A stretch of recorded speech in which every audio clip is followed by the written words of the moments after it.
All right, so let's dive into something we see all the time, even if we don't like notice it. I'm talking about smoking. Like you see it all over in movies and TV. Oh, yeah. Makes it seem almost glamorous, doesn't it? Yeah. But we all know it's not glamorous at all in reality, Sure. right? So why do people still smoke, even though it's so dangerous? That's what we're going to dig into today. We've got this data from the Georgia Coastal Health District. Oh, okay. They're a public health organization. And their data, well, it paints a kind of grim picture. Yeah.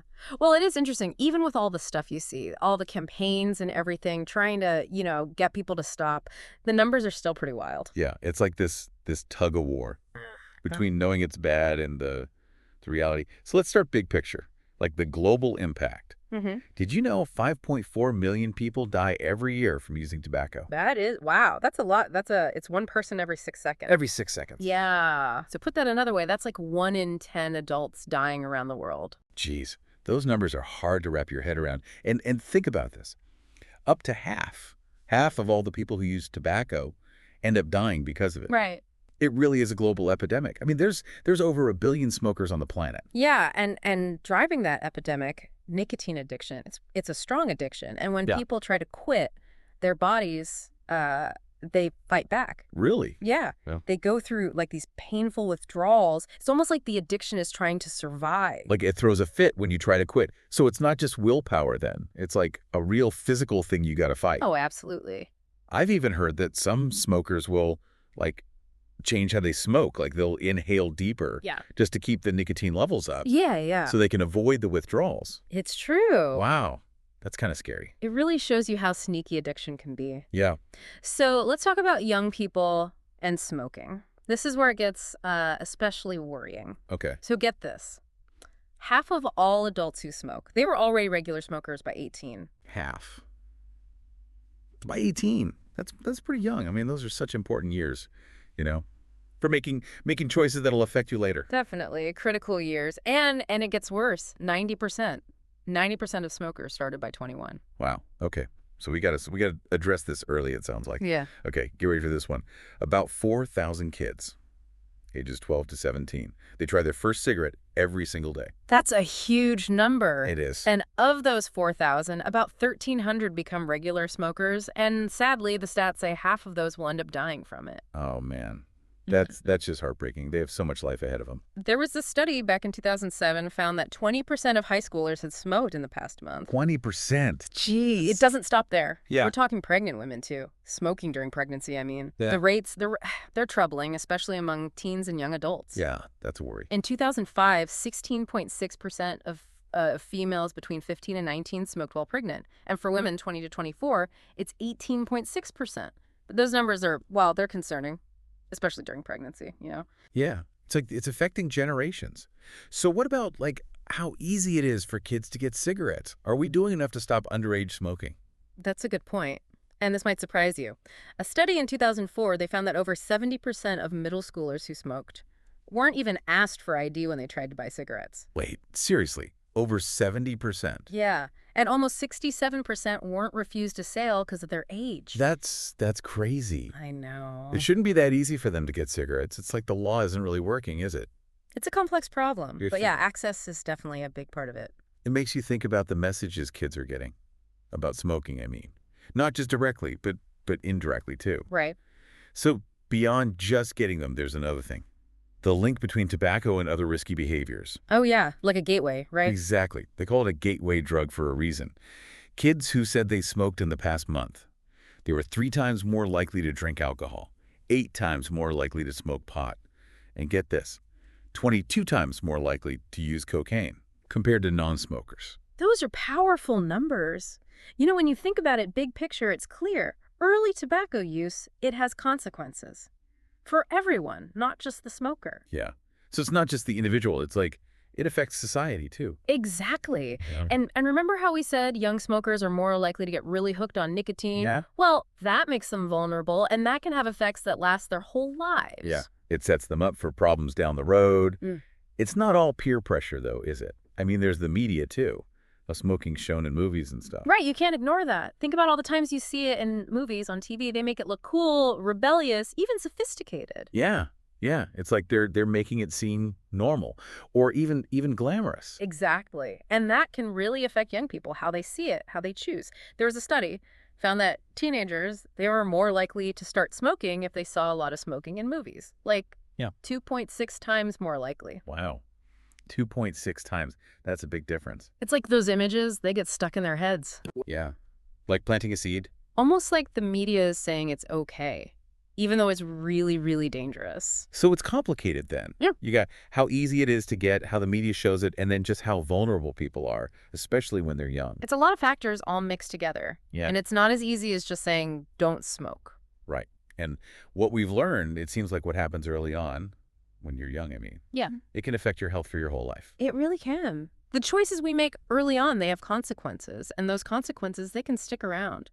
So we've talked about a lot of, well, kind of heavy stuff. What are your thoughts so far? It's clearly not simple. It's definitely not. And that's, I think, why it's so important to talk about it, to understand it, to see all the different things that cause this problem, this smoking problem, especially for young people. Yeah. So we talked about how it affects the world, about how strong nicotine addiction is, and all those crazy statistics about young people and smoking. We even talked about how the media shows it and how easy it is for kids to get cigarettes. But there's more to talk about, right? Oh, definitely.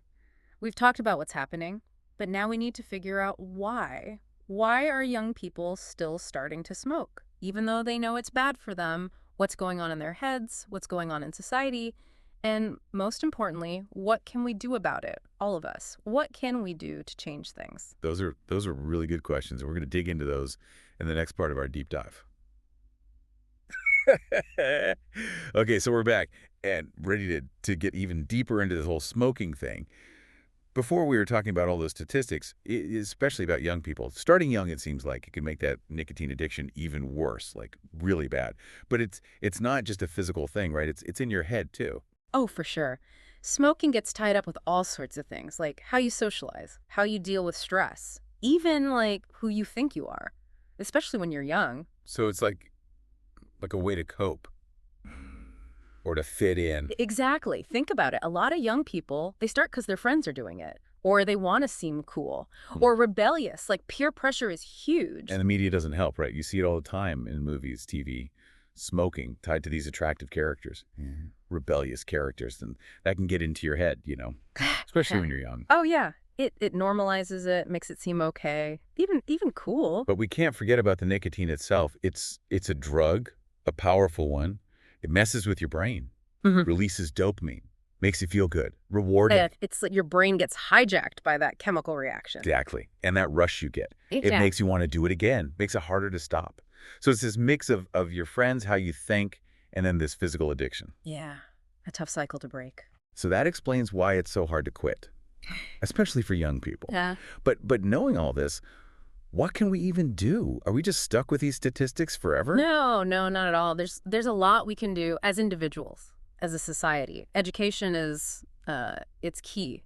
We got to give young people the knowledge to make smart choices about their health, I mean. So not just scaring them with the bad stuff, Yeah. but giving them the tools to understand it Yeah. and make good choices Yeah. for themselves. Exactly. We need to be honest with them about the risks, how strong nicotine is, what it can do to you in the long run. We need to be real with them. And we can tackle those social and psychological parts too. Okay, how do we do that?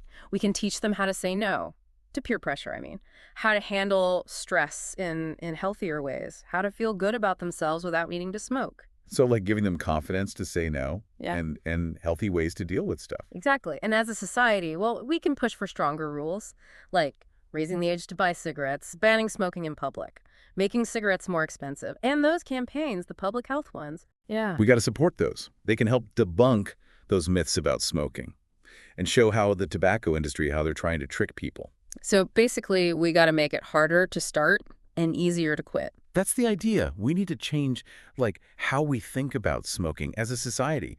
Make health and well-being more important. Okay, so that's prevention. But what about people already hooked? What can help them quit? There's a lot out there actually. Counseling, support groups, even medications. They can help with the withdrawal, the craving. A whole network of support just waiting. Exactly. And remember, quitting, it's not like a one-time thing. It's a journey. There'll be bumps along the way, but every time you try, it's a step forward. The key is don't give up, get support. There are people who care, who want to help. So give them information, give them resources, and create a space where they feel okay to make those healthy choices. Exactly. We all need to work together on this. And we can't forget about parents, teachers, doctors. They all have a part to play too. Oh, absolutely. Parents, they can be huge influences. Setting a good example, talking to their kids openly about smoking, watching what they see on TV, in movies, the stuff that makes smoking seem glamorous. And teachers can make it part of what they teach in school, about the health risks, about how the tobacco industry tries to manipulate people, about addiction and how it affects you, not just physically, but mentally and emotionally. And doctors, they can check if their patients are smoking, give them advice, support, point them to resources that can help them quit. So it sounds like we all have a role to play in making smoking less of a problem, in making the world healthier. We do, and it all starts with knowing the facts, educating ourselves, and making that commitment to making things better for ourselves, for everyone. Okay, so bringing it back to our listeners, what should they take away from all this? What can they do? Well, I think the first thing is to really let it sink in. These statistics, I mean, not just as numbers, but as real things that happen to real people, families, communities, the human cost, you know? Yeah, the real impact. Exactly. Once you get that, you can use that knowledge to make better choices for yourself and to push for change in your own life, I mean.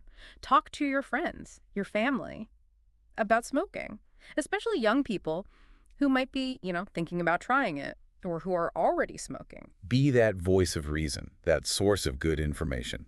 Be the one who encourages healthy choices. And remember, even small things can make a difference. They can. Every conversation, every bit of support, every time you raise awareness, it all adds up. It's like a ripple effect. That's it. And if we all do our part, we can make a real difference. We've covered so much today. How smoking affects the whole world, what makes people want to smoke, how hard it is to quit. We talked about how to prevent it, how to help people who want to quit. Yeah. But I feel like there's still more, isn't there? Oh, there is. We focused a lot on, the bad stuff, the dangers, the problems. But in the last part of our deep dive, we're going to switch gears, look at the brighter side. The brighter side. So there's hope then. Absolutely. We'll look at what happens when you do quit, the amazing things that happen for your health. And not just for the individual, but for society as a whole. And we'll talk about how, even though it's tough, quitting is possible. We'll hear some amazing stories about people who did it, people who prove it's never too late to change.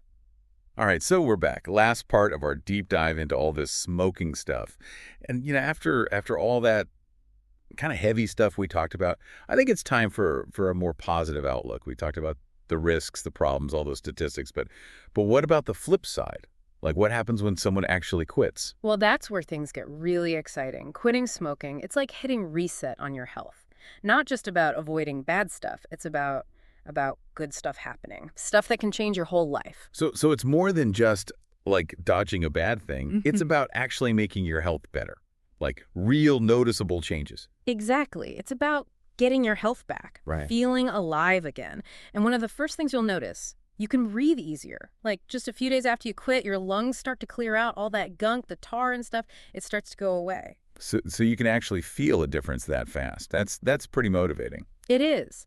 And it gets better as your lungs heal. Your blood flows better, too. It means more oxygen gets to your muscles, your organs. You'll have more energy, more stamina. Wow. So it's not just like feeling better inside. It's like you can physically do more. That's a big plus. For sure. And there's more. Quitting smoking, it even makes your senses of taste and smell better. It's amazing. Food tastes so much better, more vibrant, more flavor when you're not, drowning it all out with smoke. It's like you're experiencing the world in a whole new way, just like everyday stuff, a good meal, smelling fresh-cut grass. It's going to be so much more enjoyable. Absolutely. It's like your senses wake up. And let's not forget the money. Smoking's expensive, right? When you quit, you're saving all that cash. Money you can use for other things you like. That's a good point. It's like a reward for taking care of yourself. So we've got breathing better, more energy, better senses, more money. That's a lot of good reasons to quit. What about like the long-term stuff? Earlier we talked about those serious diseases you can get from smoking. Does quitting actually lower your chances of getting those? It does, absolutely. Just 1 year after quitting, your risk of heart disease drops by half. And over time, your chances of having a stroke, getting lung cancer, other cancers, they all go down a lot. So even if you've been smoking a long time, it's not too late to change things, to make your future healthier. That's the thing. Your body's amazing. It starts healing itself the moment you stop smoking. Never too late to make that change. That's really good to hear. Like, you can take control, right? But I got to be honest, quitting sounds super hard. We talked about how addictive nicotine is, how hard it is to stop. Is it even realistic to think people can actually quit? It is. It's hard, yeah. But people do it all the time. Millions of people have quit smoking. They're proof that it can be done. So how do they do it? What's the secret? Well, there's no magic trick. But there are things you can do that help a lot. One of the biggest, finding your why. What do you mean by that? Like, why are you quitting? What's the reason? Is it for your health, Yeah. your family, to save money? Whatever it is, it's got to be a strong reason. Strong enough to keep you going when it gets tough. Like an anchor, something to hold on to when you get those cravings, when you want to give in. Exactly. And don't try to do it alone. Talk to your doctor, join a group, find a friend, a family member, someone who's quit. Having support makes a big difference. It helps to know you're not, alone in this, that Yeah. there are people who get it, who want to help. Right. And remember all those resources we talked about, the counseling, the medications, the groups, they can really help. They can help you handle the bad stuff when you quit, make those cravings less intense, and give you tools, support to keep going. So be proactive. Use what's out there. And don't be shy about asking for help. That's it. Quitting smoking, it's not weakness, it's strength. It shows you're strong, you're resilient. It shows you're committed to a better, healthier life. I got to say, I'm feeling a lot more hopeful now. We started with all those scary statistics, but now it feels like there's hope. Like, smoking's a big problem, but we can beat it with knowledge, with action, with the commitment to make a healthier future for ourselves and for everyone who comes after us. Couldn't agree more. It comes down to this. We got to know the facts, understand the dangers, and then support each other in making those healthier choices. So to wrap up our deep dive into all things smoking, I think it's important to remember the numbers are important, but they don't control us. We can change things. We can break the cycle. We can make a world where smoking isn't this huge problem anymore. And that starts with every single one of us. Thanks for sticking with us on this journey. We hope you learned some stuff and that you feel like you can make a difference.